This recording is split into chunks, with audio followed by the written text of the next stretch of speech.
All right, so that was a pretty detailed definition of distributed storage systems and sort of SQL processing, distributed SQL processing. Now let's get down to the last stage of the technical adaptation, and we're going to talk about the analysis phase. So in this stage, we're going to talk about three main components. We're going to talk about pre-processing techniques.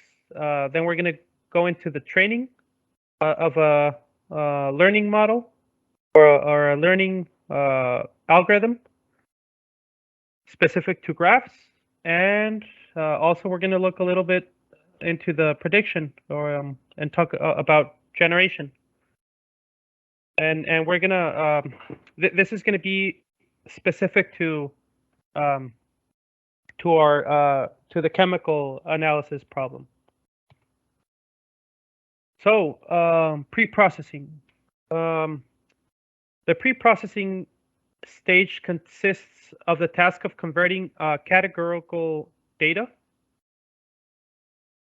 into numerical data that is compatible with intelligent algorithms or processing or machine learning sort of processing workloads. The main objective is to abstract the data in such a way that it allows us to quantify and perform mathematical operations with categorical data. So it's kind of weird. If you think about it, we're trying to quantify. Imagine the word dog and mouse, and we want to quantify. Okay, how related are these two these two words in relation to, for instance, dog and plane? So the pre-processing is going to convert the word dog into a number. Let's say like 3. And it's gonna say, and it's gonna convert the mouse into another number, like let's say 4, and airplane into another number, let's say like 10. So I don't know. It's just a way to encode categorical data. Let's such that we can compare the data mathematically or numerically. Let's just dive right into it. So in our use case, we use pre-processing in 3 ways. Or we've found it useful to use pre-processing in 3 different ways in the analytical space. So one is going to be for pre-processing ML data, and we'll cover that what that means. We also use sort of a pre-processing, which we could also call pre-processing to kind of represent the data for probabilistic data structures. And this is going to be usually the case for massive data sets, and I'll also talk about an example of where this can be useful. And also as a pre-training for generative models.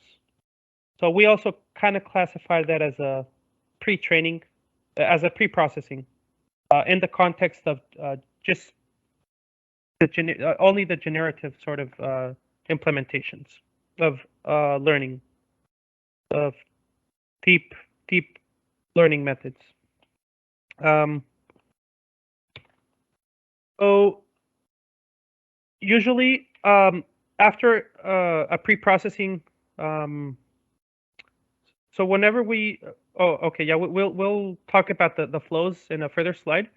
But usually our pre-processed data, since it's going to be data that's going to be constantly being read or consumed or queried by our analytical tasks, we want to have this data in a super fast storage system or device, and that's why we, instead of having the data in a distributed system, which can be efficient, but not enough for, let's say, for a training algorithm, which which is going to need to kind of process data faster than what it can read it per se.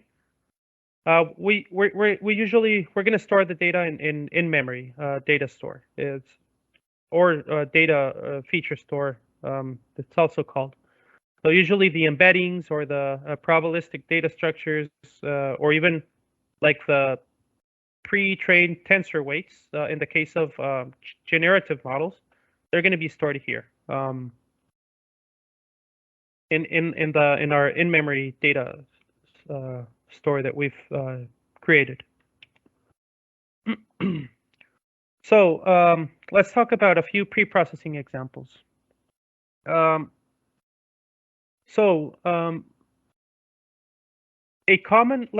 first talk about DNA molecules. So DNA molecules are strands of, I'm just going to call them data. They're strands of super, it's strands of like 4 billion base pair data.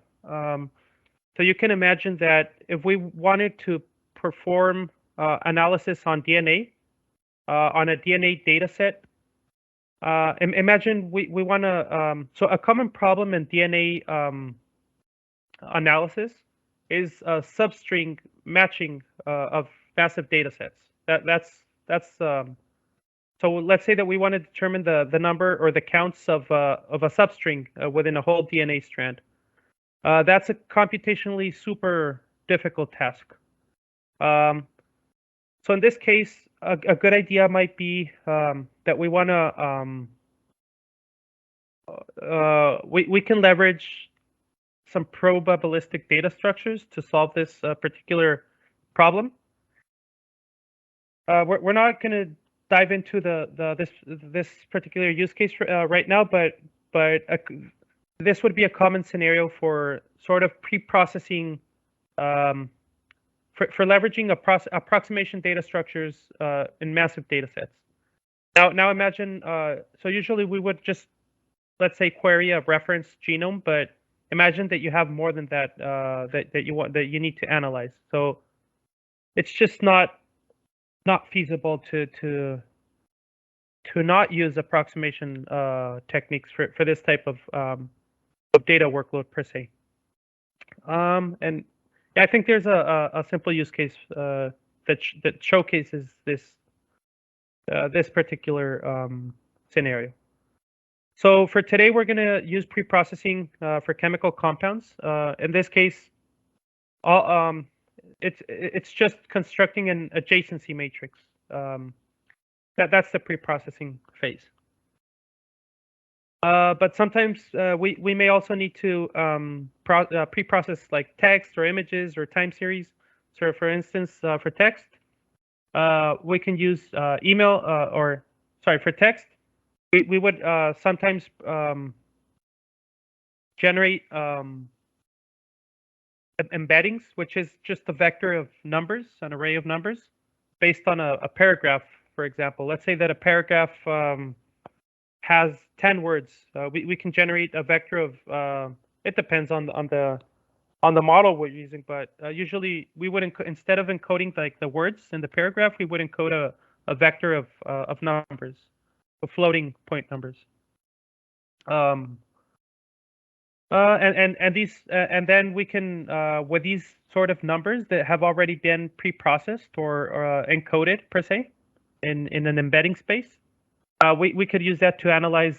So for example, email classification or chat analysis, or maybe analyze translations from Spanish to English, or have some recommendation system for products, or sentiment analysis. So there's a lot of text processing techniques, but usually, yeah, they're going to be in the anything involved with words.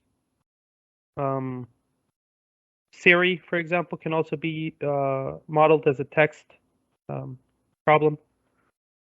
Now, for images, some example of image preprocessing. So images can be preprocessed as a 2D matrix where each field is a value between 0 and 255, which is going to be the color saturation.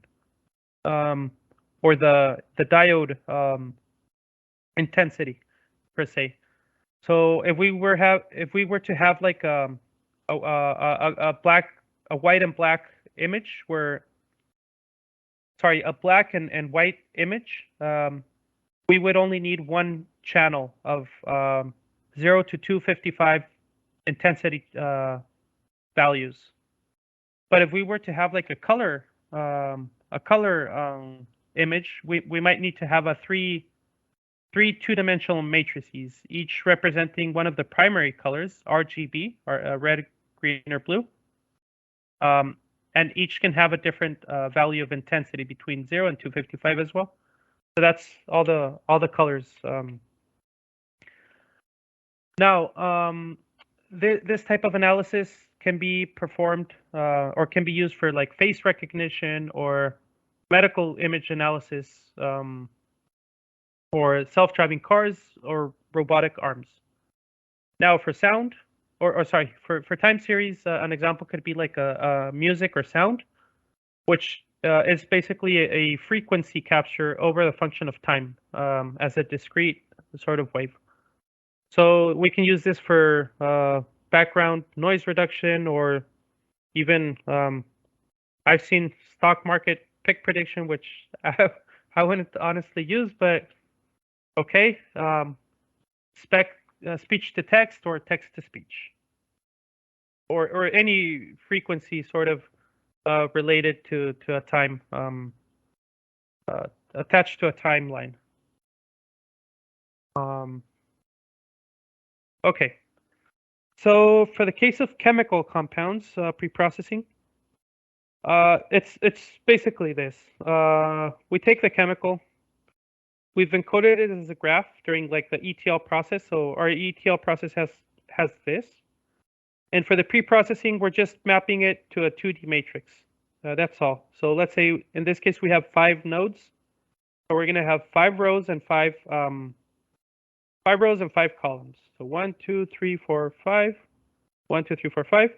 And we're just going to set everything to 0 and draw a number 1 wherever there is a connection. So in this case, connection between 1 and 2. So we have a connection between node 1 and 2. We just draw 1.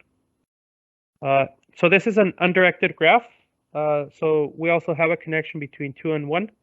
We can draw 1 here, etc. If this were a directed graph, we would only draw like let's say the in degree, or one instead of drawing 2, for instance here, 2, 1, 1, 2, we would only draw one sort of 1, 1. So yeah, that's pretty much it. Oh yeah, and for relational graphs, we would treat them similarly to the RGB example we gave earlier, where we have a 2D dimensional matrix. But if we have different, so the chemical compounds usually has aromaticity, which means how strong the bond is. Oh man, I'm not going to find an example here, but aromaticity means that this might be connected by 2 electrons, for example. So it can be connected by 1, by 2, by 3, and we would represent each of these connections by a different sort of channel or a different 2D matrix, where we would only paint a number 1 where there exists a 2-electron bond. So in this case, they're all 1-electron bonds, so we can only have one matrix, and the other matrices can all be set to 0. But that would be, or the use case here for the so our requirement right here for chemical data sets require a relational adjacency matrix, which means we're going to have 3 or multiple adjacency matrices representing each chemical compound. Now, now we've covered kind of like the use case that we're going to be studying today. approximate data structures. So we set the example of DNA and how to do the substring matching. So an example here could be to leverage sort of a Bloom filter, which is a data structure that looks something like this, which we would store in memory. And notice that it's sort of, we can use this as an index to the DNA molecule.